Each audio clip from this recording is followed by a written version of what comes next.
The Fasna Pakka Hai series is hands down the best question answer series you can get for humanities students. फंसना पक्का है is a life saver. हर सवाल का जवाब फंसना पक्का है, ये नहीं देखा तो क्या देखा। स्वागत है ह्यूमैनिटीज की नंबर 1 क्वेश्चन आंसर सीरीज में। चैप्टर नंबर 7 का फंसना पक्का है।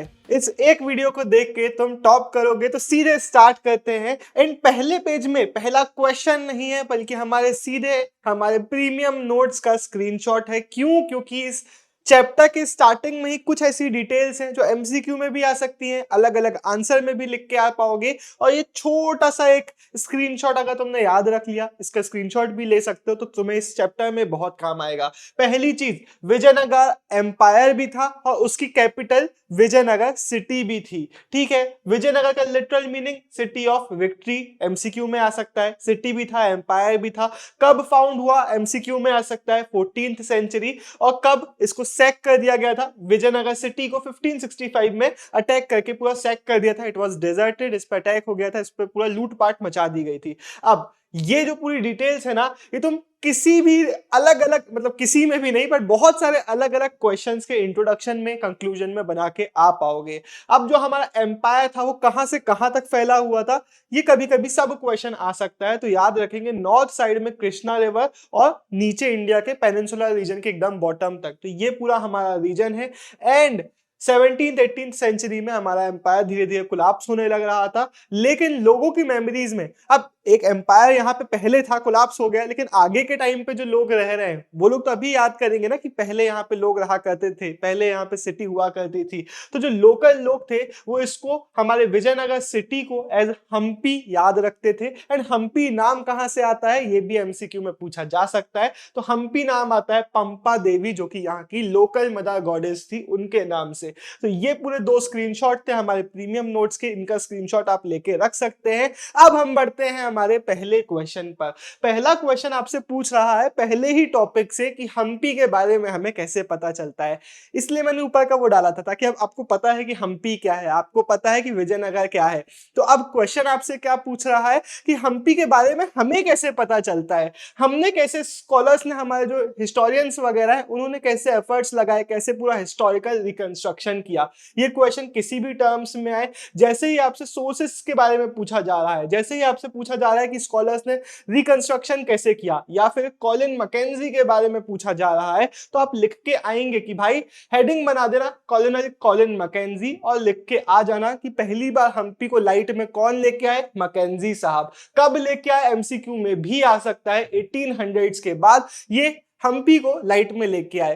क्वेश्चन ये भी पूछ सकता है कि मैकेंजी कौन थे, वो नीचे देखा था ना रेड कलर में क्वेश्चन, तो याद रखना इंजीनियर, एक एंटीक्वेरियन थे, और ये हमारी हम्पी को लाइट में लेके आए थे। ये एक ईस्ट इंडिया कंपनी के एम्प्लॉय थे, जिन्होंने यहाँ पे फर्स्ट सर्वे मैप्स बनाए थे।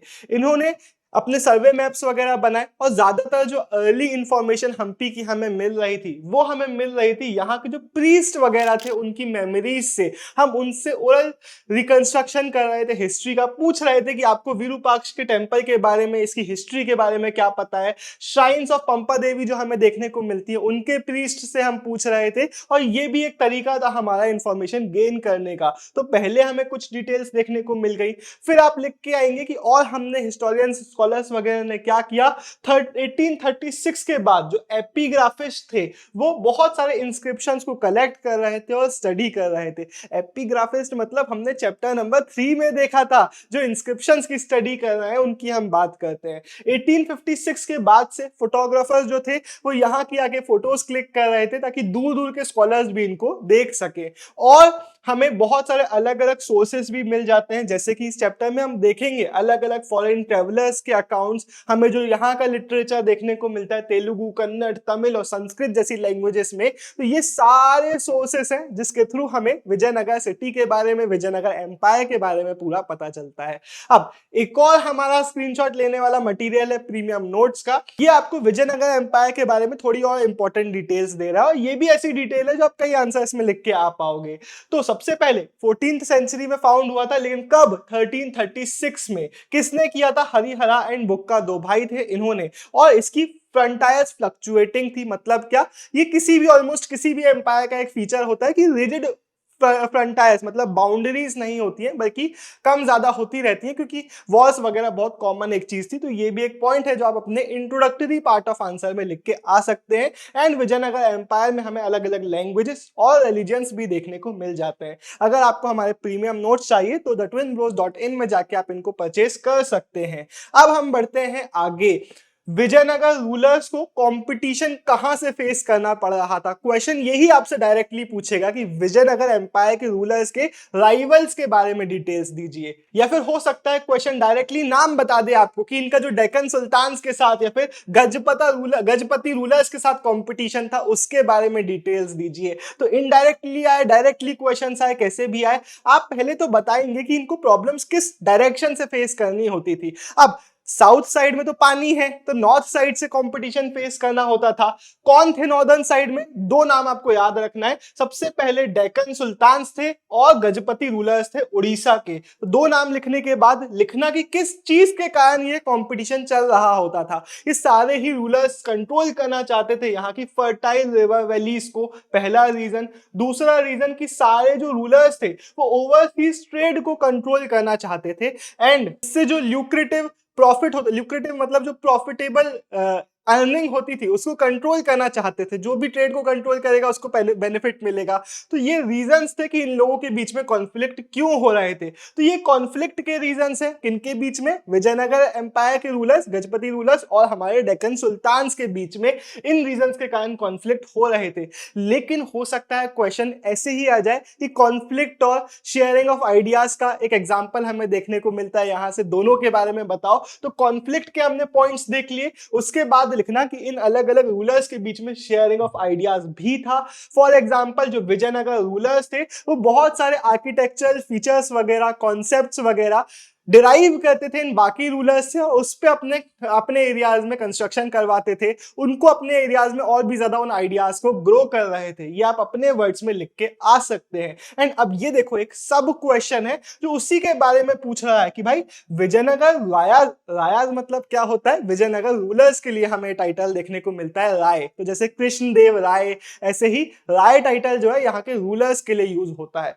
तो विजयनगर के रायाज जो थे वो आर्किटेक्चरल जो फीचर्स थे वो खुद के नए जनरेट नहीं कर रहे थे, बल्कि बाकी जो पुराने चले आ रहे हैं, बाकी लोगों के जो आर्किटेक्चरल स्टाइल्स थे उनको यूज करके उनको बहुत ज्यादा डेवलप कर रहे थे। इसके एग्जांपल्स बताओ। तो आप पहले लिख के आना कि जो पुराने टाइम के रूलर्स थे, चाहे तमिलनाडु के चोल रूलर्स हो गए, कर्नाटका के होयसालास हो गए, ये सारे वो रूलर्स थे जो पहले से ही टेंपल कंस्ट्रक्शन वगैरह करवा रहे थे। बहुत सारे, जैसे कि बृहदेश्वरा टेंपल हो गया थंजावुर का, या फिर चिन्नकेश्वर टेंपल हो गया बेलूर का, तो ये लोग बनवा रहे थे। तो हमारे जब विजयनगर रूलर्स आए तो इन्होंने भी क्या किया? इन लोगों ने भी ऐसे ही पुराने टेंपल कंस्ट्रक्शन ट्रेडिशंस को कंटिन्यू करवाया, लेकिन उनको सिर्फ कंटिन्यू नहीं किया, उनको न्यू हाइट्स पे लेके चले गए। अब new heights in the sense कि बहुत ज्यादा इन्होंने डेवलप कर दिया था, बट आप ये भी देखोगे कि बहुत बड़े बड़े टेंपल भी बनवा रहे थे। तो यहाँ पे हमें यूज तो ऐसे ही किया जा रहा है कि बहुत डेवलप कर दिया था, बट दूसरा जो यूजेज है वो भी एकदम सही बैठता है।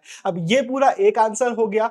मेजरली चांसेस है कि पूरा आपसे पूछा जाएगा तो आप सारे पॉइंट्स लिख के आएंगे, लेकिन ये यहाँ पे इसलिए डाला हुआ है ताकि आपको क्लियर होना चाहिए कि अगर सब क्वेश्चन इस तरीके से आ रहा है तो ये डिटेल्स आपको स्किप नहीं करनी है। बहुत सारे लोग ये डिटेल्स स्किप कर देते हैं। अब ये क्वेश्चन ऐसा है ना जो बोर्ड्स में शायद ना आए लेकिन सीयूईटी में आ सकता है, इसलिए मैंने यहाँ पे एक एनसीईआरटी का स्क्रीनशॉट डाल दिया है कि कर्नाटका साम्राज्यम वो नाम था जिससे ये हमारा विजयनगर एम्पायर जाना जाता था। ये लोग खुद को विजयनगर एम्पायर थोड़ी ना बुलाते थे, यहाँ पुराने टाइम के जो लोग थे वो इसको बुलाते थे कर्नाटका साम्राज्य।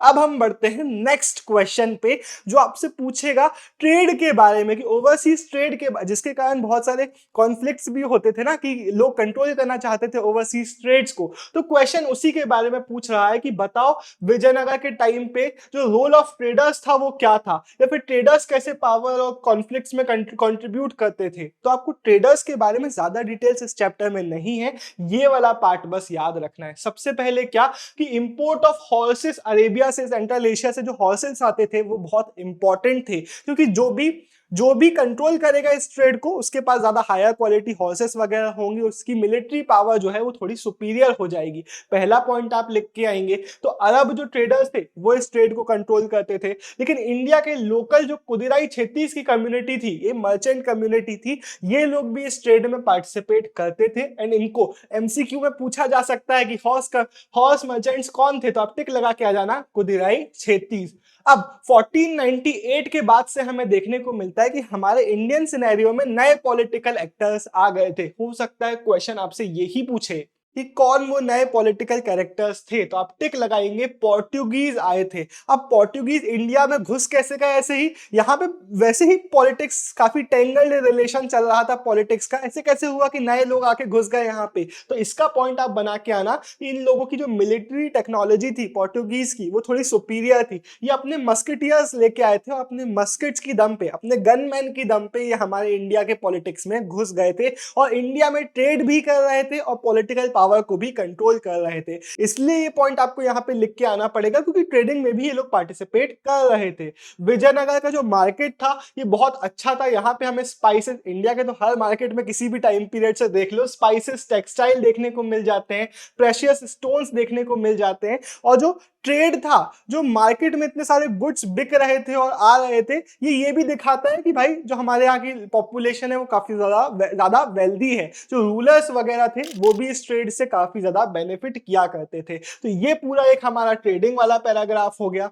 अब हम बढ़ते हैं इस चैप्टर के one of the most important question के ऊपर, जो आपसे पूछेगा कृष्णदेव राय के बारे में। वो कौन से डायनेस्टी को बिलोंग करते थे, उन्होंने क्या किया, उनके अंडर में कैसे पीस और प्रॉस्पेरिटी और मिलिट्री प्रिपेयर्डनेस सब कुछ साथ में चल रहा था। अलग अलग तरीके से ये क्वेश्चन आएगा, लेकिन जैसे ही क्वेश्चन में कृष्णदेव राय देखने को मिल जाए आपको यही डिटेल्स लिख के आनी है जो हम यहाँ पे देख रहे होंगे। अलग अलग क्वेश्चन आ सकते हैं। हो सकता है क्वेश्चन आ जाए कि explain the apogee and decline of the empire. ये डायरेक्टली फर्स्ट लाइन है हमारी एनसीईआरटी की, जिससे क्वेश्चन आ जाता है। तो आप ये पूरी डिटेल्स लिख के आएंगे। तो सबसे पहले हम राइज ऑफ द एम्पायर की बात करेंगे, फिर हम डिक्लाइन ऑफ द एम्पायर की बात करेंगे। आपसे क्वेश्चन में जो पार्ट पूछा जाएगा आप वो लिख के आ जाओगे, ठीक है। तो सबसे पहले तो आपको कृष्णदेव राय के बारे में याद रखना है, जो हमारा पहला क्वेश्चन पूछ रहा था कि वो तुलुवा डायनेस्टी को बिलोंग करते हैं और इनके टाइम पीरियड में हमें काफी एक्सपांशन भी देखने को मिलता है और कंसोलिडेशन भी देखने को मिलता है। एक की पॉइंट है, ऐसे ही लिख के आना, चेंज मत करना। क्या लिख के आना कि कृष्णदेव राय के पीरियड में हमें एक्सपांशन भी देखने को मिलता है टेरिटरी का, और कंसोलिडेट भी कर रहे थे, मतलब अपनी पावर को स्ट्रेंथिफाई भी कर रहे थे। इन्होंने तुंगाभद्रा और कृष्णा के बीच का जो रायचूर डोब था, जो लैंड था, उसको एक्वायर किया 1512 में। 1514 में उड़ीसा के जो रूलर्स थे उनको सबड्यू किया। 1520 में इन्होंने सुल्तान ऑफ बीजापुर के ऊपर सीवियर डिफीट्स इन्फ्लिक्ट करी। एंड ये सारी चीजें आपको एज इट इज लिख के आनी पड़ेगी, इसमें आपको चेंज नहीं कर सकते। यहाँ पे सिर्फ नेम से इनके साथ हुआ, किस डेट में हुआ, ये है, तो ये लाइन एज इट इज रट्टा मार लो थोड़ी सी। बाकी चीजें ऐसी है जो थोड़ा बहुत आगे पीछे आप कर पाओगे। एक पॉइंट ये बना के आना यहाँ से, कृष्णदेव राय के पीरियड में हमें मिलिट्री प्रिपेयर्डनेस तो अच्छी देखने को मिलती है, हमने ऊपर वाले एग्जांपल्स से देख लिया, लेकिन हमें पीस और प्रॉस्पेरिटी भी देखने को मिलती है। बहुत इंपॉर्टेंट पॉइंट है। कृष्णदेव राय के बारे में लिख के आना कि इन्होंने टेंपल्स भी बहुत अच्छी क्वालिटी के बनवाए, इन्होंने बहुत सारे गोपुराम्स भी ऐड करवाए। गोपुराम का एमसीक्यू आ जाता है। गोपुराम मतलब क्या, याद रखना, रॉयल गेटवे। जो बड़े बड़े गेटवेज ऐड किए जा रहे थे वो थे गोपुराम, जो कि कृष्णदेव राय ने भी करवाए थे। और क्या इन्होंने बनवाया था, इन्होंने सब अर्बन टाउनशिप, एक रेसिडेंशियल एरिया सेटअप करवाया था, जिसको उन्होंने अपनी मम्मी जी के नाम पे नागालापुरम उन्होंने उसका नाम रखा था। ये पॉइंट लिख के आना। और विजयनगर एम्पायर के जो सबसे अच्छे, सबसे इंपॉर्टेंट डिस्क्रिप्शंस हमें मिलते हैं, या तो विजयनगर एम्पायर जब कृष्णदेव राय के अंडर में था उस टाइम पीरियड के मिलते हैं, या फिर जस्ट उनके बाद के टाइम पीरियड के मिलते हैं, विच शोज की कृष्णदेव राय कितने ज्यादा इंपॉर्टेंट थे। ज्यादातर डिस्क्रिप्शंस भी उनके टाइम पीरियड के मिलते हैं। लेकिन डिक्लाइन ऑफ द एम्पायर कब स्टार्ट हुआ, जब इनकी डेथ हो गई। Anyone who comments Thala for a reason will score 100% in history. It is what it is, I do not make the rule. Chapter number 7 देखेगा तो ये तो कमेंट करना पड़ेगा, it is what it is. अब हो सकता है क्वेश्चन सिर्फ और सिर्फ डिक्लाइन ऑफ द एम्पायर के बारे में पूछे। क्वेश्चन आपसे पूछे कृष्णदेव राय की डेथ कब हुई थी, उसके बाद क्या हुआ। तो जब ये क्वेश्चन आएगा तो आप लिखेंगे इनकी डेथ हुई थी 1529 में, जिसके बाद हमें विजयनगर एम्पायर में स्ट्रेन देखने को मिलता है, प्रॉब्लम्स देखने को मिलती है। पहली प्रॉब्लम के बारे में लिख के आ जाना कि रेबेलियस जो नायक थे, मतलब हमारे जो मिलिट्री चीफ थे, मिलिट्री कमांडर्स वगैरह थे, वो रेबेलियन पे उतर आए थे, तो पॉलिटिकल पावर में भी हमें स्ट्रेन देखने को मिलने लग जाता है। 1542 के बाद जो पॉलिटिकल पावर थी वो शिफ्ट हो जाती है हमारे अनदर रूलिंग लिनियज, जो हमारी लास्ट डायनेस्टी है अरविदु डायनेस्टी, उनके हाथों में। मिलिट्री एम्बिशंस के कारण इस रीजन में क्या होता था ना, अलायंसेस शिफ्ट होती रहती थी कि भाई पहले हम दोनों दोस्त हैं, ये दोनों दोस्त हैं, लेकिन अब ये दोनों दोस्त हो गए, हमारे अगेंस्ट ये लोग हो गए, तो ऐसी चीजें होती रहती थी। इसका क्वेश्चन आ जाता है कि कैसे क्या हुआ था, तो आप लिख के आएंगे कि भाई पॉलिटिकल अलाइनमेंट्स वगैरह जो थे वो शिफ्ट होते रहते थे, एंड मिलिट्री एम्बिशंस जो थे हमारे विजयनगर के मिनिस्टर्स के, उनके कारण एक बार क्या होता है कि जो बाकी डेक्कन सुल्तान्स थे वो कंबाइंड फोर्सेस बना के हम पे अटैक कर देते हैं। ये किसके अगेंस्ट होता है, ये आप याद रखेंगे कि राम राय की बैटल होती है 1565 में, एंड इनकी एम्बिशंस, इन्होंने कोशिश ये करी थी कि सुल्तानों को आपस में लड़ा देंगे और हमें फायदा हो जाएगा, लेकिन होता क्या है कि जो सारे हमारे सुल्तान थे वो आपस में कंबाइंड फोर्सेस बना लेते हैं और बैटल होती है राक्षसी तंगाड़ी की, जिसको हम और क्या बुलाते हैं, एमसीक्यू में आ सकता है, बैटल ऑफ तालीकोटा, जिसमें क्या होता है, बीजापुर, अहमदनगर और गोलकोंडा, यहाँ तीनों के जो सुल्तान्स थे ये कंबाइंड फोर्सेस मिला के हमारे विजयनगर के जो हमारे राम राय की फोर्सेस थी उनको हरा देते हैं, एंड हेंस हमारे विजयनगर सिटी को सैक कर देते हैं, मतलब डिस्ट्रॉय कर देते हैं, लूट देते हैं, एंड उसके बाद जो हमारा विजयनगर सिटी था वो धीरे धीरे अबंडन कर दिया जाता है। इसका भी कई बार क्वेश्चन आ जाता है, आप ये डिटेल्स याद रखेंगे। इसके बाद होता क्या है, जो पावर है अब हमारे अरविदु डायनेस्टी की वो ईस्टर्न शिफ्ट हो जाती है, मतलब हमारे एम्पायर के ईस्टर्न रीजन से फिर वो डोमिनेट करते हैं, पहले पेनुकोंदा से और फिर चंद्रगिरी से, और उसके बाद धीरे धीरे हमारा बेसिकली जो पावर्स थी वो पूरी खत्म होने लग गई इस एम्पायर की। अब अगला क्वेश्चन, एक क्वेश्चन समझ में आ गया ना कि विजयनगर को अटैक किसने किया है, सुल्तानों ने किया है, तो क्या सुल्तान्स के और विजयनगर रूलर्स के रिलेशन जो थे वो हमेशा ही खराब रहते होंगे, ऐसा क्वेश्चन आ जाता है। या फिर डायरेक्टली ऐसा क्वेश्चन पूछेगा कि सुल्तान्स के और रायास के रिलेशन के बारे में बताए, तो यहाँ पे आपके पास दो हेडिंग्स देखने को मिल रही है। पहला, कृष्णदेव राय। अब देखो कृष्णदेव राय के क्वेश्चन में भी ये क्वेश्चन अटैच होके आ सकता है कि कृष्णदेव राय का सुल्तानों के साथ रिलेशन बताइए, तो आप लिख के आएंगे कि इन्होंने क्या किया, सल्तनत में क्लेमेंट्स ऑफ पावर, जो एक क्लेमेंट ऑफ पावर थे जो वहां पे पावर में आना चाहते थे, उनको सपोर्ट किया किसने, हमारे कृष्णदेव राय ने, उनको पावर में लाने के लिए। पहला पॉइंट। दूसरा पॉइंट, उन्होंने बहुत प्राउडली इस टाइटल को एक्सेप्ट किया, इस्टेब्लिशर ऑफ द यवन किंगडम, कि भाई हमने इन सुल्तानों का किंगडम को स्टेब्लिश करवाया है, हमने सपोर्ट करके स्टेब्लिश कराया है उस किंगडम को, तो उस टाइटल को इन्होंने अडॉप्ट किया, विच शोज कि कहीं ना कहीं एक पॉजिटिव रिलेशन भी इन लोगों के बीच में है। चाहते तो वो उन पर अटैक भी कर सकते थे या फिर उसको नेगेटिवली भी देख सकते थे, बट इट शोज कि भाई ये एक थोड़ा सा पॉजिटिव रिलेशन है। सुल्तान ऑफ बीजापुर का भी इसके समय सेम देखने को मिलता है, जब विजयनगर में सक्सेशन डिस्प्यूट्स चल रहे थे कृष्णदेव राय की डेथ के बाद, तो उन्होंने यहाँ पे सपोर्ट किया था, उन्होंने यहाँ पे इंटरवीन कराया था इसको सॉर्ट आउट कराने के लिए, तो ये एक पॉजिटिव रिलेशन हमें देखने को मिल जाता है। तो पहले हमने नेगेटिव रिलेशन देखा, यहाँ पे हम पॉजिटिव देख रहे हैं। हो सकता है क्वेश्चन ओवरऑल पूछे तो आपको वो भी लिख के आना पड़े और ये भी लिख के आना पड़े। तो जब रिलेशन की बात आएगी तो ये लिखने के बाद ये भी लिख देना कि ओवरऑल विजयनगर किंग्स चाहते थे कि उनकी स्टेबिलिटी मेंटेन रहे, जो सुल्तान थे वो चाहते थे कि इनकी स्टेबिलिटी मेंटेन रहे, तो ये एक पॉइंट हो गया। और इन लोगों के बीच में हमें शेयरिंग ऑफ आइडियाज जैसे कि बिल्डिंग टेक्निक्स वगैरह ये भी देखने को मिल जाती हैं। अब क्वेश्चन पूछ सकता है कि नायक्स कौन है, क्या रोल है इन लोगों का, कौन सी लैंग्वेज ये बोल सकते हैं, ये एमसीक्यू में आ सकता है, तो आप टिक लगा के आएंगे कि भाई पहली चीज तो मिलिट्री चीफ है हमारे नायक्स, जिनको हम बुलाते हैं नायक्स। जो हमारे नायक्स हैं इनके पास खुद की मिलिट्री होती थी, आर्म्ड सपोर्टर्स होते थे, इनके खुद के फोर्ट्स वगैरह होते थे, तो काफी पावरफुल फिगर्स थे हमारे विजयनगर एम्पायर में, और ये लोग एक जगह से दूसरी जगह मूव करते थे। कई बार इनके साथ जो लोकल पेजेंट्स हैं वो भी मूव करते थे in search of fertile land. And जो नायक्स थे हमारे तेलुगु या फिर कन्नड़ बोला करते थे, एंड एज लॉन्ग एज एक किंग की अथॉरिटी को एक्सेप्ट कर रहे हैं, ये लोग की पावर काफी ज्यादा होती थी, तो ये किंग्स के अंडर में होते थे। लेकिन जब ये देखते थे कि भाई किंग कमजोर पड़ रहा है, फॉर एग्जांपल कृष्णदेव राय की डेथ के बाद जब पॉलिटिकल पावर कमजोर पड़ी थी, तो यही लोग रिबेलियन वगैरह भी करने लग जाते थे। ये बहुत इंपॉर्टेंट पॉइंट है। इसके बाद क्वेश्चन हो सकता है अकेला क्वेश्चन ना आए, क्वेश्चन आपसे पूछे कि who were Nayaks and what was the Amara Nayaka system, तो अमा नायक सिस्टम क्या था, क्यों था, किसकी पॉलिटिकल इनोवेशन था, ये आपको पता होना चाहिए। जो अमा नायक सिस्टम था वो one of the most important political innovation of the Vijayanagara empire. ये लाइन एज इट इज लिख के आ जाना। एमसीक्यू में आए कि क्या था इनका पॉलिटिकल इनोवेशन, तो अमा नायक सिस्टम पे टिक लगा के आ जाना और लिख देना अगर आंसर में आता है कि मे बी ये जो दिल्ली का इक्ता सिस्टम था उससे डिराइव्ड था। इंपॉर्टेंट 2 पॉइंट हमने देख लिए, लेकिन था क्या? अमर नायक सिस्टम में मिलिट्री कमांडर्स जो थे हमारे, उनको रीजन्स दे दिए जाते थे कि भाई ये आपका टेरिटरी है जहां पे आपको गवर्न करना है, वहां पे आप टैक्स कलेक्शन का काम करो, पेजेंट्स, क्राफ्ट पर्सन, ट्रेडर्स जो आपके रीजन में है उनसे आप टैक्स वगैरह कलेक्ट करो। राजा को उसके बदले में आपको वहां का रेवेन्यू वगैरह देना है, लेकिन कुछ शेयर आप अपने हाथ में रखेंगे। क्यों रखेंगे? नायक्स खुद की मिलिट्री को मेंटेन करने के लिए, अपने एलिफेंट्स वगैरह, हॉर्सेस वगैरह को मेंटेन करने के लिए कुछ शेयर रखते थे, उसी शेयर से वो कंस्ट्रक्शन वगैरह करवाते थे। तो ये भी एक इंपॉर्टेंट पॉइंट है, ज्यादा बार नहीं पूछा जाता, लेकिन हो सकता है एक सब क्वेश्चन आ जाए कि नायक्स क्या क्या कंट्रीब्यूट कर रहे थे। पहली चीज ये तो हमने देख लिया कि वो अपनी आर्मीज वगैरह रखते थे, लेकिन जो नायक्स थे वो अपने खुद के पैसे से टेम्पल्स वगैरह कंस्ट्रक्ट करवा रहे होते थे, इरिगेशन वर्क्स वगैरह में भी कंट्रीब्यूट कर रहे होते थे। तो नायक्स का भी इसमें कंट्रीब्यूशन था।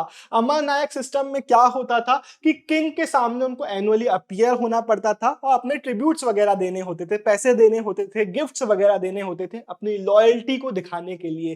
किंग्स अपनी डोमिनेंस को दिखाने के लिए क्या करते थे, ये तुम्हारा टेरिटरी है, तुमको हटा के वहां डाल दिया, तुमको हटा के वहां डाल दिया, ताकि किंग भी दिखा सके कि राजा तो हम ही है भाई, ऐसा थोड़ी ना कि तुम्हारी पावर बढ़ती चली जाएगी। तो किंग्स ऐसा करते थे।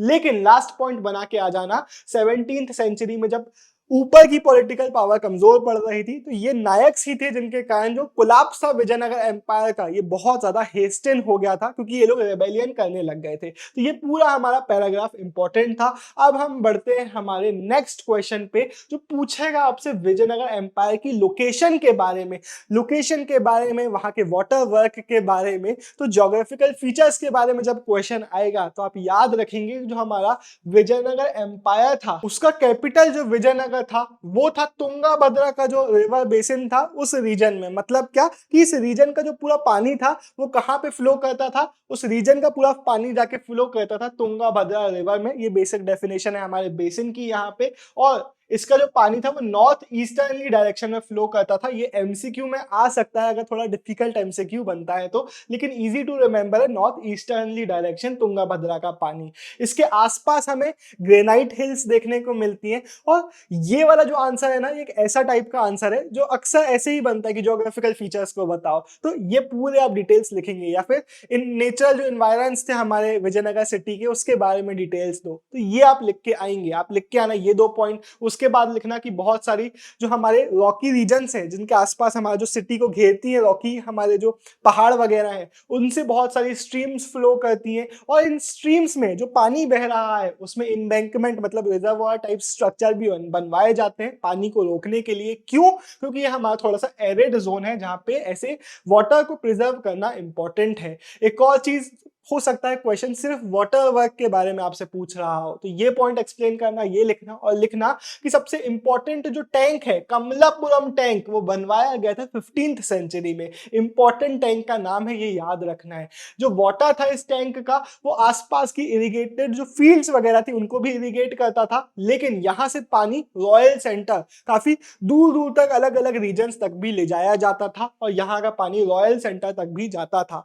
एक और बहुत प्रोमिनेंट मतलब एक और बहुत इंपॉर्टेंट जो वाटर वर्क है हमारे एम्पायर का वो है हिरिया कैनाल। ये भी बहुत इंपॉर्टेंट नेम है। तो जब क्वेश्चन वाटर वर्क का आएगा तो हिरिया कैनाल हो गया, कमलापुरम टैंक हो गया, इन दोनों का नाम आपको मेंशन करके आना पड़ेगा। तो जो हिरिया कैनाल का पानी था वो सेक्रेड सेंटर और अर्बन कोर के बीच के जो फील्ड्स वगैरह थे उनको इरिगेट करने के लिए यूज किया जाता था। और इसको किसने बनवाया था, ये एमसीक्यू में आ सकता है, तो टिक लगा देना, संगम डायनेस्टी के किंग्स ने इसको बनवाया था। इस वीडियो में मैं आप सबको एक होमवर्क दे रहा हूं कि कौन सी वो अलग अलग डायनेस्टीज थी हमारे इस एम्पायर की और उनका टाइम पीरियड क्या क्या था, वो आप मुझे कॉमेंट में बताएंगे। जिसको नहीं याद है वो कॉमेंट्स चेक कर सकता है, जिसको याद है वो कॉमेंट में इसका आंसर कर रहा होगा। अब हम बढ़ते हैं इस चैप्टर के one of the most important, एक और आंसर के लिए शायद बोल दिया था बट ये भी बहुत इक्वली इंपॉर्टेंट है। 8 मार्क्स में आएगा फोर्टिफिकेशन के बारे में क्वेश्चन, और एक बार नहीं 50 बार ये बोर्ड एग्जाम्स में आया है। 50 बार तो नहीं, बट भावनाओं को आप समझ रहे हैं कि कई बार आता है। तो जैसे ही वर्ड दिख जाए फोर्टिफिकेशन, अब उसके साथ किसी भी वर्ड्स को ऐड कर दो आप, आंसर यही लिख के आना है। हो सकता है पूछे कि फोर्टिफिकेशन के बारे में बताओ, हो सकता है अब्दुल रज़ाक ने क्या बोला फोर्टिफिकेशन के बारे में, उसके बारे में बताने के लिए पूछे। तो जैसे भी क्वेश्चन आएगा फोर्टिफिकेशन के बारे में आपको क्या क्या लिख के आना पड़ेगा, आप हेडिंग बना देना अब्दुल रज़ाक और लिख देना कि पर्शिया से हमारे 15th सेंचुरी में कैलिकट में एक एम्बेसडर आए थे, एक मैसेंजर आए थे, और उन्होंने यहाँ की फोर्टिफिकेशन के बारे में बहुत कुछ बोला। उन्होंने बोला कि भाई बहुत इंप्रेसिव फोर्टिफिकेशन है। इस फोर्टिफिकेशन में ये जो वॉल्स वगैरह बनाई गई हैं उसमें क्या किया गया है, एग्रीकल्चर जो एरियाज हैं आसपास के, एग्रीकल्चर हिंटरलैंड टर्म याद रख सकते हैं, जो फॉरेस्ट एरियाज हैं उनको भी कवर कर लिया गया है। आउटर मोस्ट जो वॉल है वो हिल से लिंक्ड है, और उसके बाद अलग अलग लेयरिंग बनाई गई है वॉल्स की।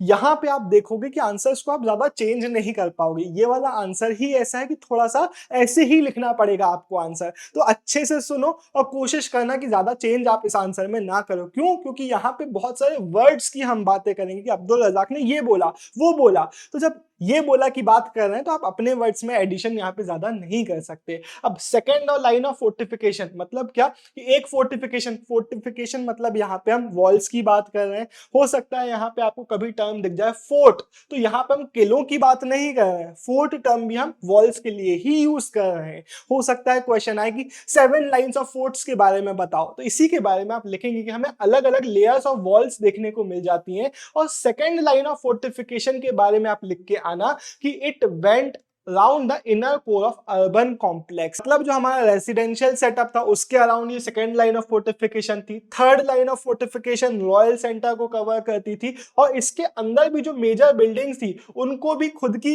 हाई वॉल से कवर किया गया था, तो उनके लिए भी फोर्टिफिकेशन किया गया था। इन फोर्टिफिकेशन में हमें मैसिव मेजनरी वर्क देखने को मिलता है, मतलब स्टोन से इसको पूरा बनाया गया था। और स्टोन्स का फीचर है कि इट वॉज टेपर्ड, एक तरफ से मोटा एक तरफ से पतला था। इसमें कोई भी सीमेंटिंग एजेंट यूज नहीं किया जाता था।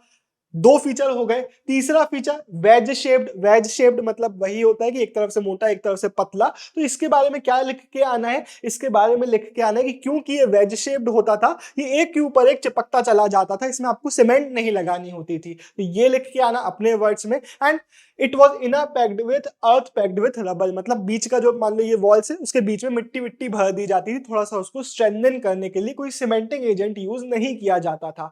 स्क्वायर और रेक्टेंगुलर बेस्टियंस, कभी भी आप फोर्टिफिकेशन करते हो ना, तो फोर्टिफिकेशन करना तो ऐसा नहीं कि सिंपल ऐसा फोर्टिफिकेशन कर लिया, उसमें आप बेस्टियंस बनाते हो कि यहाँ पे आपने ऐसा एक बेस्टियन बनाया, यहाँ पे आपने बेस्टियन बनाया, यहाँ पे आपने बेस्टियन बनाया है।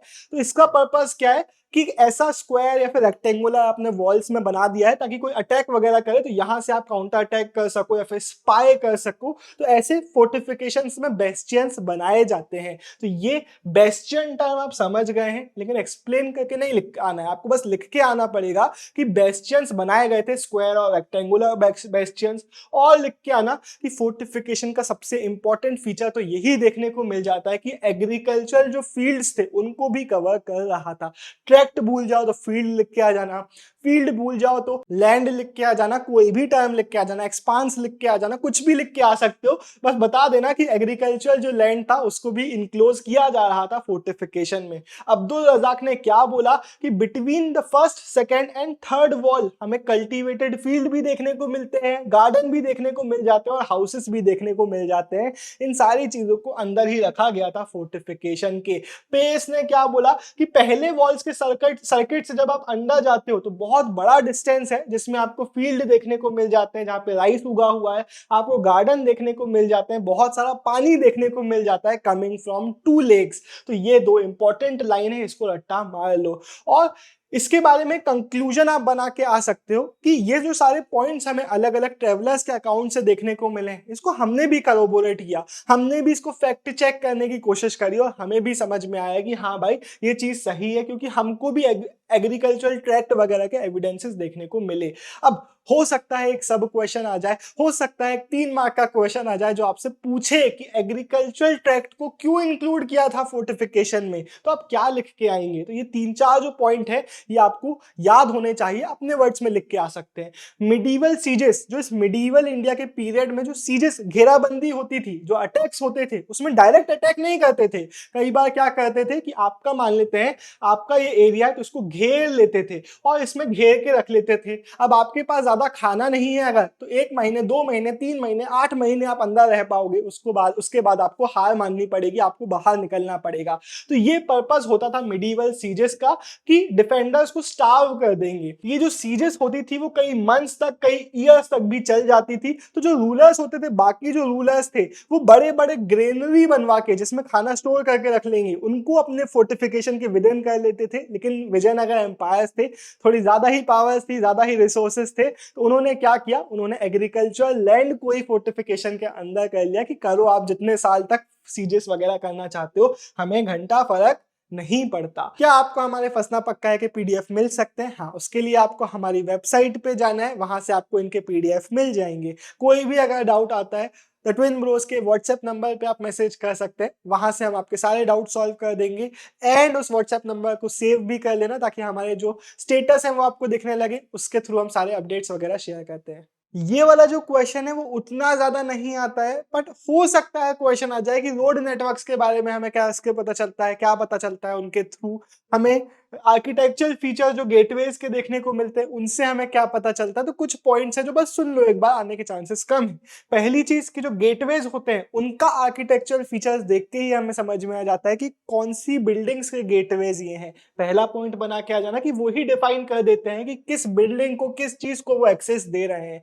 जो गेटवेज के हमें आर्क्स देखने को मिलते हैं, ये जो देखने को मिलते हैं वो हमें किस तरीके के देखने को मिले कि भाई इस टाइप के स्ट्रक्चर्स बनाए जा रहे हैं, ऊपर की तरफ डोम्स लगाए, क्या घटिया बनाया है, पर भावनाओं को समझ जाओ कि भाई ऐसा गेटवे है, उसके ऊपर ऐसा डोम बनवाया गया है। तो ये हमें क्या दिखा रहा है, डोम हमें दिखा रहा है, ऐसे आर्चेस दिखा रहे हैं कि टर्किश सुल्तान्स का जो आर्किटेक्चरल फीचर्स था उसको विजयनगर एम्पायर में यूज किया जा रहा है। तो एक इंटीग्रेशन का एग्जांपल दिखा रहा है। तो आप इसको लिख के आएंगे कि इसको हम इंडो इस्लामिक स्टाइल बोलते हैं, क्योंकि ये एक इस्लामिक फीचर था जिसको इंडियन रीजन्स में डेवलप किया जा रहा था, एंड हेंस आर्ट हिस्टोरियंस इसको इंडो इस्लामिक बुलाते हैं, जो यहाँ पे देखने को मिलता है।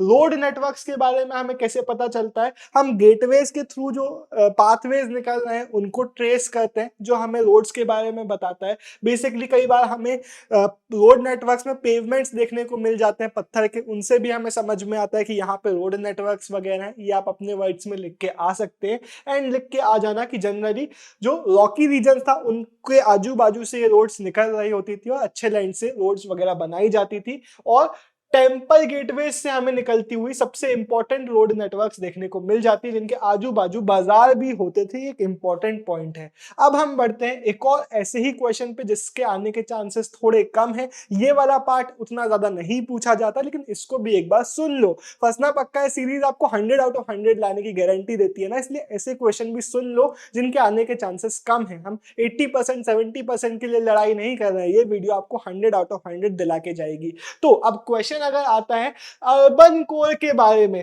क्वेश्चन अगर आता है बारबोसा ने जो ओपिनियंस दिए थे लोगों के घरों के बारे में, इन सब चीजों के ओपिनियंस के बारे में क्वेश्चन आता है, तो आप क्या क्या डिस्क्रिप्शन लिख के आएंगे। पहली चीज कि अर्बन कोर के बारे में, ऑर्डिनरी हाउसेस के बारे में हमें ज्यादा डिटेल्स नहीं देखने को मिलती है। पहला पॉइंट बना के आ जाना। हमें चाइनीज पोर्सिलिन, चीनी मिट्टी के टुकड़े मिले हैं किस रीजन में, नॉर्थ ईस्टर्न रीजन में, और इसके थ्रू हमें पता चलता है कि मे बी ये वो रीजन था जहां पे रिच ट्रेडर्स रहा करते थे। एंड ये मुस्लिम रीजन्स भी थे। क्यों ये मुस्लिम रीजन इसलिए माना जाता है क्योंकि यहाँ पे हमें मॉस्क के और टूम्स के एविडेंसेस देखने को मिलते हैं। तो ये जो ऑर्डिनरी लोगों के रहने वाली जगह थी, ये में भी एक रिच एरिया था जो हमारे मुस्लिम रेसिडेंशियल क्वार्टर्स का था। 16th सेंचुरी में पोर्टुगीज ट्रेवलर थे बारबोसा। हो सकता है एमसीक्यू आपसे पूछ ले, दुआते बारबोसा कहाँ से थे? एक पोर्टुगीज पोर्टुगल से थे, और इन्होंने ऑर्डिनरी जो हाउसेस थे उनका डिस्क्रिप्शन दिया।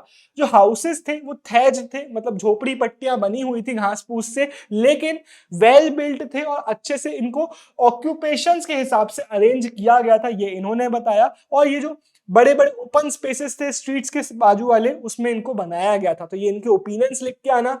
एंड इसके बाद लिख के आना कि हमने जो फील्ड सर्वेस वगैरह किए हैं उसके थ्रू हमें यहाँ के जो रीजन्स हैं, इवन दो ये सेक्रेड सेंटर नहीं है, हम अर्बन कोर की बात कर रहे हैं, लेकिन यहाँ पे भी हमें बहुत सारे श्राइन्स देखने को मिल जाते हैं, छोटे छोटे टेम्पल्स देखने को मिल जाते हैं, जो हमें बताते हैं कि अलग अलग कम्युनिटीज यहाँ पे रहती थी और अलग अलग कल्ट्स थे जो यहाँ पे अलग अलग वर्शिपिंग अपनी किया करते होंगे।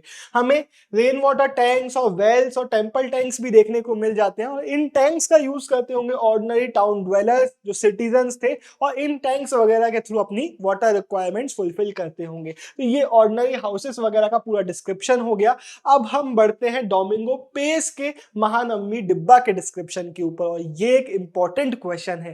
क्वेश्चन हो सकता है आपको महानवमी डिब्बा के बारे में पूछे, क्वेश्चन हो सकता है आपको रॉयल सेंटर के बारे में पूछे, बाकी कुछ भी नहीं दिया हुआ है, सिर्फ रॉयल सेंटर का डायरेक्ट क्वेश्चन उठ के आ गया है 8 मार्क्स के लिए। तो अलग अलग बिल्डिंग्स के डिस्क्रिप्शन आपको लिख के आने पड़ेंगे।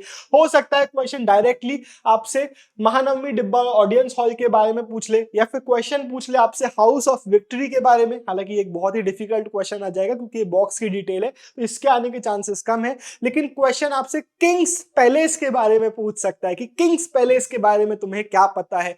लोग कंफ्यूज हो जाएंगे, तुम मत होना, मैं यहाँ पे एक इंपॉर्टेंट फ्लोचार्ट से तुम्हें समझा रहा हूं। किंग्स पैलेस नाम का जो स्ट्रक्चर है, इसमें हमें महानवमी डिब्बा भी देखने को मिलता है और इसमें हमें ऑडियंस हॉल भी देखने को मिलता है। तो किंग्स पैलेस के विद इन 2 स्ट्रक्चर है। क्वेश्चन आएगा अगर किंग्स पैलेस का तो दोनों का डिस्क्रिप्शन देना, एक एक का आता है, वैसे इसका नहीं आता, इसका ज्यादा आता है, इसका आएगा तो सिर्फ इसका डिस्क्रिप्शन देना। तो किंग्स पैलेस एक लार्जेस्ट इंक्लोजर हमें देखने को मिलता है। अब ये रॉयल रेसिडेंस था, यहाँ पे राजा रहता था या नहीं हमें नहीं पता है, लेकिन यहाँ पे हमें 2 इंपॉर्टेंट प्लेटफॉर्म देखने को मिलते हैं, ऑडियंस हॉल और महानवमी डिब्बा। फ्लोचार्ट बना के आ सकते हो और लिख के आना कि पूरा जो कॉम्प्लेक्स है, ये जो पूरा कॉम्प्लेक्स है किंग्स पैलेस का, जिसमें दोनों स्ट्रक्चर हैं, इसमें हमें वॉल से सराउंडेड ये देखने को मिलता है। पहली चीज तो हाई डबल वॉल से सराउंडेड है और हाई डबल वॉल्स के बीच में भी रोड निकल रही है, तो बेसिकली इसको पूरा वेल प्रोटेक्ट किया गया है। इसके अलावा इसमें जो हमें ऑडियंस हॉल देखने को मिलता है, ये एक हाई प्लेटफॉर्म है जिसमें बहुत सारे वुडन पिलर्स के लिए स्लॉट हैं। अब पिलर्स हैं या नहीं है हमें नहीं मिलते हैं, हमें वुड ऑब्वियसली सर्वाइव नहीं कर पाता है, तो हमें स्लॉट देखने को मिलते हैं, जिससे हम अजम्पशन लगाते हैं कि यहाँ पे पिलर्स होंगे। तो हमें स्लॉट्स फॉर वुडन पिलर्स देखने को मिलते हैं, लेकिन बहुत पास पास थे, at very close and regular intervals. तो इतने पास पास थे, तो हमारी एक प्रॉब्लम ये है कि नीचे तो स्पेस ही नहीं बचा उसके कारण, तो ये यूज किस चीज के लिए किया जाता होगा हमें नहीं समझ में आ पाता। यहाँ पे स्टेयरकेस के एविडेंसेस भी देखने को मिलते हैं जो सेकंड फ्लोर में लेके जाते होंगे, और सेकंड फ्लोर इन पिलर्स के ऊपर रेस्ट करता था। जो ये वही पॉइंट कि हमें नीचे बहुत कम स्पेस देखने को मिलती है, तो इसका यूज समझ में नहीं आता है। अब सेकंड जो हमारा महानवमी डिब्बा है उसका डिस्क्रिप्शन यहां से स्टार्ट होता है, और ये बहुत इंपॉर्टेंट डिस्क्रिप्शन है। महानवमी डिब्बा कहाँ है? At one of the highest points of the city, ये पहला पॉइंट लिख के आना। इसका जो बेस है ये 11,000 स्क्वायर फीट का है, दूसरा पॉइंट, और इसी में लिख के आना कि इसकी जो हाइट है वो 40 फीट की देखने को मिल जाती है। इसके ऊपर भी, अब ये जो स्ट्रक्चर है ये ऐसा स्ट्रक्चर है, इसके ऊपर भी कुछ ना कुछ वुडन स्ट्रक्चर होगा, हमें मिलता नहीं है बट हमें पता है कि ऐसा होगा, ऐसे हमें एविडेंसेस देखने को मिल जाते हैं। एंड लिख के आना कि जो नीचे वाला स्ट्रक्चर है जो हमें देखने को मिल जाता है उसमें हमें रिलीफ कार्विंग्स देखने को मिल जाती है, बेसिकली कार्विंग्स वगैरह को स्क्रैप आउट किया गया है। अब इसके रिचुअल्स क्या थे? कभी कभी क्वेश्चन सिर्फ यही पूछ रहा होता है, आपसे पूछेगा कि महानवमी डिब्बा से एसोसिएटेड क्या रिचुअल्स थे उनको एक्सप्लेन करो, तो सिर्फ यही आपको एक्सप्लेन करने को आ सकता है। तो लिख के आ जाना कि कुछ रिचुअल्स थे जो महानवमी डिब्बा में हुए करते होंगे। बेसिकली महानवमी वाला जो फेस्टिवल है, जिसको कहीं पे दशहरा बुलाया जाता है, कहीं पे दुर्गा पूजा, कहीं पे नवरात्रि, और पेनिनसुलर इंडिया में इसको महानवमी बुलाया जाता है। तो अलग अलग रीजन्स में ये जो एक फेस्टिवल सेलिब्रेट किया जाता है, मे बी वही फेस्टिवल यहाँ पे एक 10 डे हिंदू फेस्टिवल जो है वो यहाँ महानवमी के रीजन में सेलिब्रेट किया जाता होगा। पहला पॉइंट आपका यहाँ से ये बनेगा। इस फेस्टिवल में जो विजयनगर किंग्स थे वो अपनी प्रेस्टीज, पावर, सुजरेनिटी, अपनी अथॉरिटी को डिस्प्ले किया करते होंगे। बहुत सारी सेरेमनीज होती थी, जैसे कि जो हमारी स्टेट हॉर्स है उसको वर्शिप किया जाता था, जो गॉड्स वगैरह की इमेजेस है उनको वर्शिप किया जाता था, एनिमल सेक्रीफाइसेस वगैरह बफेलो और बाकी एनिमल्स के सेक्रीफाइसेस होते थे, डांसेस होते थे, रेसलिंग मैचेस, प्रोसेशंस मतलब जुलूस वगैरह निकाले जाते थे। किस चीज के? कैप्रिजन मतलब सजे धजे हॉर्सेस, एलिफेंट्स और चैरियट्स वगैरह को, सोल्जर्स वगैरह को कैप्रिजन किया जाता था और उनके जुलूस निकाले जाते थे। तो ये पॉइंट एक्सप्लेन करके आना। और ये सारी जो चीजें थी वो किंग के सामने होती थी। इन पूरी सेरेमनीज में बहुत सारे सिंबॉलिक चीजें थी जिनको परफॉर्म किया जाता था। जो राजा थे वो अपनी आर्मीज वगैरह को, नायक्स वगैरह की आर्मीज को इंस्पेक्ट करते थे। जो नायक्स वगैरह थे वो आते थे और यहाँ पे अपनी लॉयल्टी को पोर्ट्रे करते थे, किंग्स को गिफ्ट वगैरह, ट्रिब्यूट्स वगैरह दिया करते थे। और ये जो सारे फंक्शंस है वो किंग और उनके चीफ गेस्ट वगैरह के सामने हुआ करते थे। तो ये बहुत इंपॉर्टेंट डिस्क्रिप्शन था जिसको आपको अपने वर्ड्स में अच्छे से एक्सप्रेस करके आना पड़ेगा अगर इसका क्वेश्चन आता है तो। अब जैसे कि मैंने बोला ना, किंग्स पैलेस आता है तो सिर्फ ये आपको एक्सप्लेन करना है। 8 मार्क के लिए आ सकता है, 8 मार्क के लिए ही आएगा मोस्ट प्रोबेबली, तो ये पूरा आप एक्सप्लेन करके आ रहे होंगे। लेकिन एक क्वेश्चन आ जाता है, रॉयल सेंटर के स्ट्रक्चर्स के बारे में बताइए। तो रॉयल सेंटर में हमें किंग्स पैलेस भी देखने को मिला, लेकिन लोटस महल भी देखने को मिलता है, हजार राम टेम्पल भी देखने को मिलता है। तो जब डायरेक्ट क्वेश्चन आया है रॉयल सेंटर के बारे में तो आप सिर्फ उसके बारे में लिख के नहीं आएंगे, आप सारे नेम्स को मेंशन करेंगे। रॉयल सेंटर में हमें जो अलग अलग बिल्डिंग्स देखने को मिलती है उसके बारे में क्या क्या पता होना चाहिए। सबसे पहले एक इंपॉर्टेंट पॉइंट है कि रॉयल सेंटर हमारा जो रीजन है उसका साउथ वेस्टर्न पार्ट है, उसके ऊपर सेक्रेड सेंटर और उसके इस साइड अर्बन कोर। अब इवन दो ये रॉयल सेंटर है तो मतलब इसमें हमें लोटस महल और ऐसी बिल्डिंग्स देखने को मिलती है, किंग्स पैलेस देखने को मिलता है, लेकिन इसमें भी हमें ओवर 60 टेम्पल देखने को मिल जाते हैं। तो ये पूरा पहला पॉइंट आपका बनेगा। इसके बाद लिख के आना कि ओवर 30 बिल्डिंग्स को हम बुलाते हैं यहाँ पे पैलेसेस। अब ये एक्चुअल में किंग्स रेसिडेंस थे या नहीं हमें नहीं पता, बट 30+ बिल्डिंग्स को हम पैलेस यहाँ पे बुला रहे होते हैं। अब पैलेस में और टेम्पल्स में हमें कैसे पता चलता है ये वाला एक टेम्पल है और ये वाला एक पैलेस है? तो एक डिफरेंस हम ये देखते हैं कि जो टेम्पल्स है वो पूरे मेजनरी वर्क से बने हुए हैं, पूरे पत्थर से बने हुए हैं, लेकिन जिन बिल्डिंग्स को हम पैलेस बुलाते हैं वो जनरली ऐसे बिल्डिंग है जिनका लोअर पोर्शन तो स्टोन्स वगैरह से बना हुआ है, लेकिन अपर पोर्शन वुड से या फिर किसी पेरिशेबल मटेरियल से बना हुआ करता था, तो हमें सर्वाइव होता हुआ देखने को नहीं मिलता है। फॉर एग्जांपल महानवमी डिब्बा का भी यही सीन है, किंग्स पैलेस में हमारा जो ऑडियंस हॉल है उसका भी यही सीन है। तो ये लिख के आ जाना कि एक डिफरेंस टेम्पल और पैलेसेस में यही है कि जो हमारे सेकुलर बिल्डिंग्स है, मतलब पैलेसेस वगैरह जो है हमारे जो नॉन रिलीजियस स्ट्रक्चर्स है, उनका जो सुपर स्ट्रक्चर, जो ऊपर वाला स्ट्रक्चर था वो पेरिशेबल मटेरियल से बना हुआ करता था। अब लोटस महल के बारे में लिख के आना कि लोटस महल का नाम किसने रखा है? ब्रिटिश ट्रेवलर्स ने 19th सेंचुरी में इस बिल्डिंग को नाम दिया लोटस महल। ये एक काफी रोमांटिक नेम है, लेकिन इसका एक्चुअल पर्पस क्या था हमें समझ में नहीं आता। ये 2 पॉइंट लिखने के बाद लिख देना कि भाई मैकेंजी साहब ने अपना जो एक मैप बनाया उसमें उन्होंने सजेस्ट किया कि मे बी एक काउंसिल चेंबर होगा जहां पे किंग्स अपने एडवाइजर्स के साथ मीटिंग्स वगैरह किया करते होंगे। हजार राम टेम्पल का नेक्स्ट डिस्क्रिप्शन लिख के आना और लिख देना कि एक टेम्पल था लेकिन सेक्रेड सेंटर में नहीं, रॉयल सेंटर में टेम्पल था। तो हो सकता है ये वाला जो टेम्पल हो वो रॉयल फैमिली के लिए बनाया गया हो, ये पॉइंट लिख देना। फिर लिख देना कि यहाँ पे हमें जो इमेजेस जो थी वो तो देखने को नहीं मिलती है बिकॉज दे आर मिसिंग। ये पॉइंट लिखने के बाद लिखना मेन श्राइन की इमेजेस नहीं मिलती है, लेकिन जो स्कल्प्टेड पैनल्स है, जो स्कल्पचर्स वगैरह ऐड किए गए थे वो हमें देखने को मिल जाते हैं, जिसमें हमें नाम से याद रहेगा कि रामायण के सीन्स देखने को मिल जाते हैं। इनर वॉल्स में स्कल्प्टेड, इनको स्कल्प्ट किया गया था। और एक लास्ट पॉइंट जो है हमारा ये ओवरऑल हमारे रॉयल सेंटर के लिए एक ओवरऑल पॉइंट है कि बहुत सारे जो स्ट्रक्चर्स वगैरह थे उनको नायक्स वगैरह बनवा रहे होते थे। तो बहुत सारे जो स्ट्रक्चर्स हमें देखने को मिलते हैं वो डिस्ट्रॉय हो गए थे, जो रायास वगैरह ने बनवाए थे वो भी डिस्ट्रॉय हो गए थे। लेकिन अच्छी बात यह कि नायक वगैरह भी ऐसे बड़े बड़े पैलेशियल मतलब बड़े बड़े स्ट्रक्चर्स बनवा रहे थे, और बहुत सारे ऐसे स्ट्रक्चर्स जो नायक्स ने बनवाए थे वो हमारे लिए सर्वाइव भी करते हैं। अब एक क्वेश्चन जो बहुत इंपॉर्टेंट नहीं है, लेकिन कुछ ऐसी डिटेल्स हैं जो इधर उधर के 2-3 क्वेश्चन में घुस पाएंगी, तो इसलिए ये डिटेल्स इंपॉर्टेंट है उस पर्सपेक्टिव से कि भाई विजयनगर की जो लोकेशन थी वो इतनी इंपॉर्टेंट क्यों थी। हो सकता है एक सब क्वेश्चन आ जाए कि विजयनगर का जो कैपिटल था वो इसी जगह पर क्यों बनाया गया, तो आप विजयनगर सिटी की कुछ इंपॉर्टेंट डिटेल्स याद रखेंगे कि भाई यहाँ की जो हमने बात करी ना, it was surrounded by hills, तो यहाँ की जो हिल्स थी इन्हीं को बोला जाता है कि यहाँ पे वाली और सुग्रीव जो कि रामायण के कैरेक्टर है, नाम बस याद रख लो, ज्यादा डिटेल याद रखने की जरूरत नहीं है, कि वाली और सुग्रीव का जो मंकी किंगडम था वो यही इन्हीं हिल्स में था, ऐसा बोला जाता है। पंपा देवी के बारे में बोला जाता है कि उन्होंने इन्हीं हिल्स में अपना पेनेंस किया था। यहाँ के डाइटी विरूपाक्षा जो बहुत इंपॉर्टेंट डाइटी है उनसे मैरी करने के लिए पंपा देवी ने इन्हीं हिल्स में पेनेंस किया था, ये आप याद रखेंगे।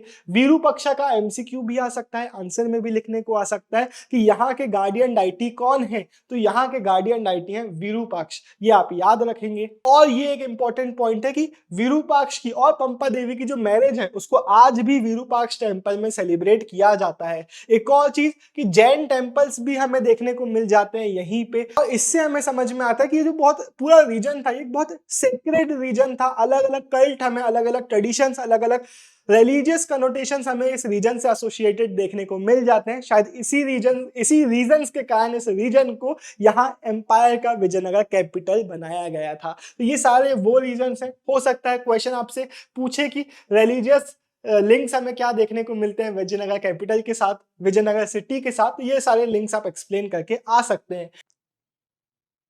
अब एक क्वेश्चन पूछ रहा है टेंपल बिल्डिंग के बारे में। हो सकता है क्वेश्चन पूछे कि इन विजयनगर के किंग्स के लिए टेंपल कंस्ट्रक्शन इतना इंपॉर्टेंट क्यों था, या फिर एक ऐसा क्वेश्चन है जो आया हुआ है पास्ट में, इसी वर्ड्स में आया था कि भाई the very choice of Vijayanagara site, the capital site was inspired by the presence of shrines of Virupaksha and Pampa Devi. तो अब जब ये वाला क्वेश्चन आएगा ना, तो यहाँ पे भी आधा जो पॉइंट हमने देखा है वो इसी से रिलेटेड देखा है, ये आप मेंशन करके आएंगे। एंड उसके बाद हम इससे एसोसिएटेड कुछ पॉइंट यहाँ पे भी देखेंगे, एंड ओवरऑल हम यहाँ पे इस रीजन की टेंपल बिल्डिंग के बारे में बात करेंगे। तो जब टेंपल बिल्डिंग का पॉइंट हम देखते हैं तो आपको याद रखना है कि पहले के जो रूलर्स थे, चालुक्यास हो, होयसालास हो, चोलास हो, ये सारे वो रूलर्स थे जो टेंपल बिल्डिंग का काम कर रहे थे। ये विजयनगर के पहले की हम बात कर रहे हैं, तो पुराने रूलर्स भी कर रहे थे, और जो हमारे विजयनगर रूलर्स आए उन्होंने इन ट्रेडिशंस को कंटिन्यू किया। क्यों करते थे ये काम?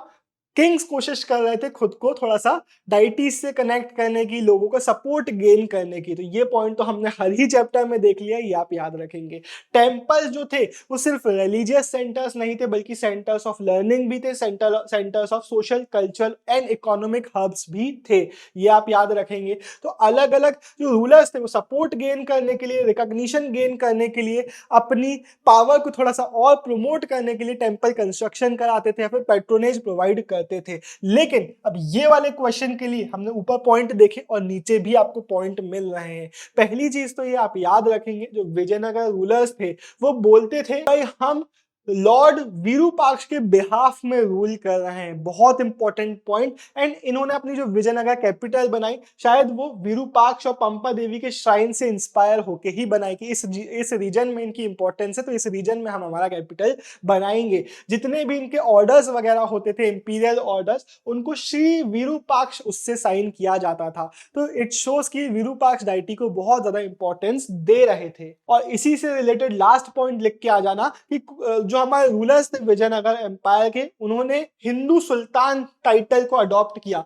क्या टाइटल था? टाइटल था हिंदू सुरात्रणा, जिसका मीनिंग है हिंदू सुल्तान। तो इस टाइटल को अडॉप्ट करके क्या दिखा रहे थे कि हम हिंदू सुल्तान है, बेसिकली वो अपना लिंक दिखा रहे थे इन हिंदू डाइटीज के साथ। तो एक बहुत इंपॉर्टेंट ये वाला पॉइंट है। अब हम बढ़ते हैं नेक्स्ट क्वेश्चन पे, जो आपसे पूछेगा गोपुराम्स के बारे में, जो आपसे पूछेगा मंडप के बारे में। हो सकता है डायरेक्टली टर्म्स आपको क्वेश्चन में देखने को मिल जाए, या फिर क्वेश्चन देखने को मिल जाए कि विजयनगर टेम्पल्स के जो आर्किटेक्चरल फीचर्स थे उनके बारे में डिस्क्रिप्शन दीजिए। तो जब आर्किटेक्चरल फीचर्स के बारे में क्वेश्चन आएगा तो आप क्या क्या लिख के आएंगे? आप यहाँ के आर्किटेक्चर के बारे में लिख के आना कि कुछ फीचर्स थे जो हमें देखने को मिलते हैं, जैसे कि राया गोपुराम, मतलब बड़े बड़े रॉयल गेटवेज बनवाए जा रहे थे, पहला इंपॉर्टेंट पॉइंट। एंड हो सकता है क्वेश्चन आपसे पूछे कि इस राया गोपुराम से आपको क्या समझ में आता है, इस एरिया के किंग्स की पावर के बारे में। तो आप याद रखना कि इट शोज कि इतने बड़े बड़े गेटवे बनवा रहे हैं तो डेफिनेटली इन किंग्स के पास बहुत सारी पावर्स थी जिसका ये यूज करके इतने बड़े बड़े स्ट्रक्चर्स बनवा पा रहे थे। ये गोपुरम इतने बड़े होते थे कि dwarf the towers of the original shrine की श्राइन तो इतना सा है और गेटवे इतना बड़ा बना दिया। तो ये फीचर हमें देखने को मिलता है। एक और चीज कि गोपुराम्स के प्रेजेंस के कारण दूर से ही लोगों को समझ में आ जाता था कि देखो वो इतना बड़ा गोपुराम दिख रहा है, वहां पे टेंपल होगा। तो ये कुछ पॉइंट आप अपने वर्ड्स में एक्सप्लेन करके आएंगे। ये किंग्स की पावर भी दिखाता है, ऑल्सो दिखाता है कि कैसे ये किंग्स जो है वो रिसोर्सेस, टेक्निक्स और स्किल्स वगैरह को यहाँ पे यूज कर पा रहे हैं, रिसोर्सेस को मोबिलाइज कर पा रहे हैं। तो ये एक इंपॉर्टेंट आर्किटेक्चरल फीचर है हमारे टेम्पल्स का। एक और फीचर देखने को मिलता है मंडप्स और पवेलियंस। मंडप्स मतलब क्या, बहुत सारे मंडप्स वगैरह भी बनवाए जाते थे। फॉर एग्जाम्पल ये एक रूम है जहाँ पे ये वीडियो मैं बना रहा हूँ, लेकिन इसकी सारी मैं दीवारें हटा दूं, सिर्फ पिलर्स रहे जिसमें रूफ है और पिलर्स हैं, तो इसको हम एक मंडप बुला सकते हो। ऐसे मंडप हमें इन टेम्पल्स में देखने को मिल जाते हैं जो अलग अलग पर्पस सर्व करते थे। फॉर एग्जाम्पल लिख के आ सकते हो, एक इमेज आपको एनसीईआरटी में देखने को मिलती है कल्याण मंडप की। तो कल्याण मंडप जो था उसमें मैरिजेस वगैरह कराई जाती थी इन डाइटीज की। तो ऐसे बहुत सारे टेम्पल्स में हमें मंडप्स वगैरह भी देखने को मिल जाते हैं। ये पॉइंट आप लिख के आ सकते हैं। अब क्वेश्चन आपसे डायरेक्टली विरूपाक्ष टेम्पल का भी आएगा और क्वेश्चन आपसे विट्ठल टेम्पल का भी आएगा, या फिर एक क्वेश्चन इन जनरल आ जाता है टेम्पल्स के बारे में बताओ। तो जब टेम्पल्स के बारे में बताओ तो ऊपर वाले फीचर्स भी लिखना, नीचे भी आपको फीचर्स देखने को मिलेंगे, लेकिन हम दोनों के ही बारे में बात कर लेते हैं। विरूपाक्ष टेम्पल के बारे में लिख के आ जाना, बिल्ट ओवर सेंचुरीज, एक दिन में, एक साल में, 10 साल में नहीं बना था, एक टाइम पे बना, फिर और कंस्ट्रक्शन हुआ, फिर और कंस्ट्रक्शन हुआ, तो ओवर सेंचुरीज इसका कंस्ट्रक्शन चलता चला गया। पहला पॉइंट, हमें जो सबसे पहला इंस्क्रिप्शनल एविडेंस देखने को मिलता है कि सबसे पहला श्राइन किस टाइम पीरियड का था, हमें समझ में आता है कि 9th-10th सेंचुरीज में पहले श्राइन्स यहाँ पे बनाए गए थे, लेकिन उसको धीरे धीरे इनलार्ज किया गया ओवर टाइम। विजयनगर एम्पायर में हमारे जो कृष्णदेव राय आए थे उन्होंने भी बहुत सारे एडिशंस इस विरूपाक्ष टेम्पल में करवाए, ये याद रखना पड़ेगा। और ये वाला जो डिटेल है वो हो सकता है आप कृष्णदेव राय के आंसर में भी यूज कर पाओ। तो ये याद रखना आप कि क्या इन्होंने जो हॉल था मेन श्राइन के सामने वाला हॉल वो भी कृष्णदेव राय ने बनवाया था। कब बनवाया था, एमसीक्यू में आ सकता है, आंसर में लिखने को आ सकता है कि जब उनका थ्रोन का एक्सेशन हुआ था, जब वो रूलिंग पावर में आए थे, तब उन्होंने ये चीज बनवाई थी। इन्होंने जो ईस्टर्न गेटवे था गोपुरम हमारा, उसको भी बनवाया था कृष्णदेव राय ने। एंड ये जो चीजें थी वो बहुत ज्यादा डेलिकेटली कार्व की जा रही थी, तो बहुत अच्छी कार्विंग्स यहाँ पे हमें इनमें देखने को मिल जाती है। एंड इससे हमें क्या समझ में आता है, ये जो एक फीचर है वो सिर्फ विरूपाक्ष का या फिर सिर्फ विट्ठल टेम्पल का नहीं है, बहुत सारे टेम्पल्स में हमें यही देखने को मिलता है। जो सेंट्रल श्राइन है वो तो छोटा सा है, लेकिन बाकी स्ट्रक्चर्स ज्यादा बन गए हैं, बाकी जो हमारे गोपुराम्स हैं और बाकी जो हमारे हॉल्स वगैरह हैं वो ज्यादा एडिशन हमें देखने को उनका देखने को मिल जाता था। तो सेंट्रल श्राइन छोटे से एरिया में, बाकी चीजें ज्यादा है। टेम्पल्स में हमें हॉल्स देखने को मिलते हैं। अगेन ये सिर्फ यहाँ का डिस्क्रिप्शन नहीं है, ये इन जनरल हमें टेम्पल्स का डिस्क्रिप्शन देखने को मिल रहा है। तो टेम्पल्स के किसी भी आंसर में ये आप लिख के आ सकते हैं कि हॉल्स जो हैं वो बनवाए जा रहे थे टेम्पल में, जिनका अलग अलग पर्पस होता था। किसी हॉल में, जैसे कि मैंने बताया, डाइटीज की शादी कराई जा रही है, किसी हॉल में स्पेशल प्रोग्राम्स किए जा रहे हैं जहां पे म्यूजिक, डांस या ड्रामा डाइटीज को दिखाया जा रहा है, उनकी मैरिजेस को सेलिब्रेट किया जा रहा है, या फिर किसी में उनको झूला झुलाया जा रहा है कि एक हॉल है जहां पे डाइटीज को रख के झूला झुलाया जा रहा है। बस ऐसे ही हमें अलग अलग हॉल्स देखने को मिल जाते हैं अलग अलग पर्पसेस के लिए। ये लास्ट पॉइंट भी याद रखना कि जो सेंट्रल श्राइन है उसकी इमेज अलग होती थी, बाकी जो फंक्शंस वगैरह के लिए जो डाइटीज की इमेजेस यूज की जाती थी वो अक्सर अलग अलग हुआ करती थी। तो ये भी पॉइंट आप लिख के आ जाना। अब विट्ठल टेम्पल की हम कुछ की डिटेल्स देख लेते हैं और याद रखना, अब विट्ठल डाइटी जो है वो हमारे साउथ इंडिया के उतने पॉपुलैरिटी में नहीं थे, वो थोड़े से ऊपर जो महाराष्ट्रियन रीजन है उस रीजन के हमें मेन डाइटी देखने को मिलते हैं, विट्ठल डाइटी। लेकिन इनके टेम्पल हमें थोड़े से सदर्न रीजन में देखने को मिलते हैं विजयनगर एम्पायर के। इट शोज कि जो विजयनगर रूलर्स थे वो अपना इंपीरियल कल्चर जो था वो ऐसे ही बनाना चाहते थे कि वो सिर्फ किसी एक पर्टिकुलर डाइटी को सपोर्ट नहीं कर रहे हैं, बल्कि एक मिक्सचर वहां पे हमें उनके इंपीरियल कल्चर में देखने को मिल जाता है। तो एक इंपॉर्टेंट पॉइंट है, उसको आप एक्सप्लेन करके आएंगे अपने वर्ड्स में। फिर विट्ठल टेम्पल में हमें क्या देखने को मिलता है, इसमें भी बहुत सारे हॉल्स थे। वैसे यहाँ पे ये चीज याद रखना कि जब ये क्वेश्चन 8 मार्क के लिए आएगा तो डरना मत कि एनसीईआरटी में विट्ठल टेम्पल का डिस्क्रिप्शन इतना सा था तो क्या करेंगे। मैंने आपको बताया ना कि जो पीछे वाले फीचर्स थे वो यूनिवर्सल थे, हमें हॉल्स हर टेम्पल में देखने को मिलता है कि बहुत सारे हॉल्स बनवाए जा रहे थे, बहुत सारे फीचर्स को ऐड किया जा रहा था, कंस्ट्रक्शन वर्क कराया जा रहा था इस टेम्पल में भी। तो यहाँ पे भी आप उसको एक्सप्लेन कर सकते हो एंड लिख देना कि विट्ठल टेम्पल में हमें एक यूनिक श्राइन देखने को मिलता है जो कि एक चैरियट के जैसा था। तो अगेन ये भी पूरा टेम्पल इतना सा नहीं है, ये एक फीचर था कि भाई उसमें हमें एक श्राइन जो देखने को मिला, इतने बड़े टेम्पल कॉम्प्लेक्स में एक श्राइन था जो चैरियट के जैसा दिखता था। अब एक और फीचर ऐसा है जो सिर्फ इसका नहीं है, वो अलग अलग टेम्पल्स का था कि क्या यहाँ पे हमें चैरियट स्ट्रीट्स देखने को मिलती है। मतलब क्या कि मान लेते हैं ये गोपुराम है, यहाँ से स्ट्रीट्स निकल रही हैं जिनको हम बुला रहे हैं चैरियट स्ट्रीट्स। मतलब कि ये बहुत लंबी लंबी सीधी स्ट्रीट्स देखने को मिलती हैं जो टेम्पल गोपुराम से निकलती हुई हमें मिलती है, जिसको हम चैरियट स्ट्रीट बुलाते हैं। और इन स्ट्रीट के आजू बाजू हमें पिलर्ड पवेलियंस देखने को मिलते हैं। मतलब कि क्या कि यहाँ पे अगेन वैसे ही स्ट्रक्चर्स की ओपन स्ट्रक्चर्स जिनको रूफ बनाए जा रहे हैं एंड ओपन स्ट्रक्चर्स में इनमें क्या होता था, यहाँ पे लोग अपनी दुकानें लगा लेते थे। तो इन पिलर्ड पवेलियंस में जो मर्चेंट्स थे वो अपनी शॉप्स ओपन कर लेते थे। ये जो स्ट्रीट्स होती थी दे वर पेव्ड विद स्टोन स्लैब, मतलब इनमें पत्थर को जमीन में पेव किया जा रहा था, उसको पत्थर लगाए जा रहे थे स्ट्रीट्स में चलने के लिए। तो ये जो डिस्क्रिप्शन है ये यहाँ से आप लिख के जरूर आएंगे। इसके बाद एक लास्ट टॉपिक हमारा एनसीईआरटी का ऐसा बचता है जिससे क्वेश्चंस नहीं आते हैं, आज तक नहीं आए हैं, आने के चांसेस ऑलमोस्ट ना के बराबर है, लेकिन फिर भी मैं आपको होमवर्क में दे रहा हूं और आंसर आप उसका कमेंट में लिखेंगे। 2 क्वेश्चन मैं आपको दे रहा हूं। अगर आपका नाम ए से लेके ओ तक में से आता है, ए से लेके ओ तक से आपका नाम आता है, तो आप एक्सप्लेन करेंगे कमेंट्स में कि मैपिंग के बारे में आपको क्या पता है, कैसे मैपिंग की जाती है, उसका आंसर आप लिखेंगे। और ओ से जेड तक अगर आपका नाम आता है तो आप एक्सप्लेन करेंगे कि क्या कुछ ऐसी चीजें हैं जो हमें इस एम्पायर के बारे में शायद नहीं समझ में आ पाती हैं या फिर हमें सब पर्सपेक्टिव समझ में आ जाते हैं, क्या वो लिमिटेशन है वो आप एक्सप्लेन करेंगे। तो ये इसी के साथ हमारे जो चैप्टर है वो खत्म होता है। होपफुली आपको बहुत अच्छी लगी होगी video. Bye bye, signing of.